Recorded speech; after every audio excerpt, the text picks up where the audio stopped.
એક યુવાન રાત્રે અમે સભા કરી અને રાત્રે 11 વાગે કાલાવડ રોડ મંદિરે અંદર એન્ટર થતા હતા. એક દીકરો એના બાપ સાથે ઝઘડો કરતો હતો. હું ગાડીમાંથી ઉતરી ગયો, એના બાપને બંનેને ઊભા રાખ્યા અને એના બાપને પૂછ્યું શું થયું છે? મને કે આત્મહત્યા કરવા જવાની વાત કરે છે, ઘર છોડવાની વાતો કરે છે. એના બાપુજીને મેં બહાર ઊભા રાખ્યા. છોકરાને રાત્રે 11:30 ઓફિસમાં લઈ ગયો. તું શું તકલીફ છે? મને કે ઘર છોડી દેવું છે. તું ક્યાં જઈશ? મને કે આવડું મોટું રાજકોટ છે, 6 ફૂટની જગ્યા નહીં મળી રહે.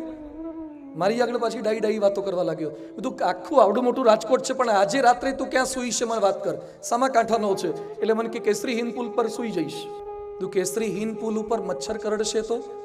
મને કે મા બાપની ટકટક થાય એના કરતા મચ્છરની કચકચ સારી.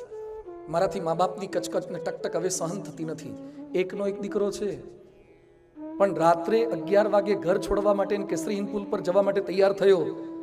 આજે મારે ગૌરવ સાથે ને આનંદ સાથે કહેવું પડે છે, એ જ છોકરો આજે BAPS ના કાર્યકર તરીકે સેવા આપી રહ્યો છે, બદલાય છે. અમે તમને ચેલેન્જ આપીને કહીએ છીએ, અહંકારથી નથી કહેતા, એક વિશ્વાસથી કહીએ છીએ, એક શ્રદ્ધાથી કહીએ છીએ, ભગવાન અને ગુરુના આશીર્વાદથી કહીએ છીએ. અહીંયા જેટલા સંતો બેઠ્યા છે ને, એમણે પોતાના સંતાનોનું સર્જન નથી કર્યું, તમારા સંતાનોને સંસ્કાર આપી શકીએ ને એના માટે આ કર્યું છે.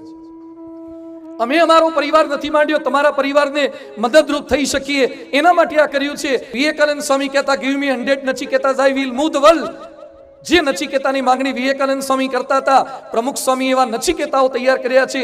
યશવંત જેઠવા, બોમ્બેની ચાલીમાં ભણનારો, ગરીબ ઝૂંપડપટ્ટીમાં ઉછરનારો એક છોકરો, અને પ્રમુખ સ્વામી મહારાજે ગરીબ છોકરાને ભણાવ્યો, આગળ વધાર્યો, સંસ્કારી બનાવ્યો, આઈપીએસ થયો અને નરેન્દ્રભાઈ મોદીના SPG કમાન્ડોનો ચીફ થયો.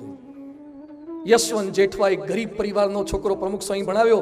અત્યારે ઓરિસ્સામાં DIG તરીકે સેવા આપી રહ્યા છે. આખા ઓરિસ્સા સ્ટેટના પોલીસ વડા તરીકે યશવંત જેઠવા છે.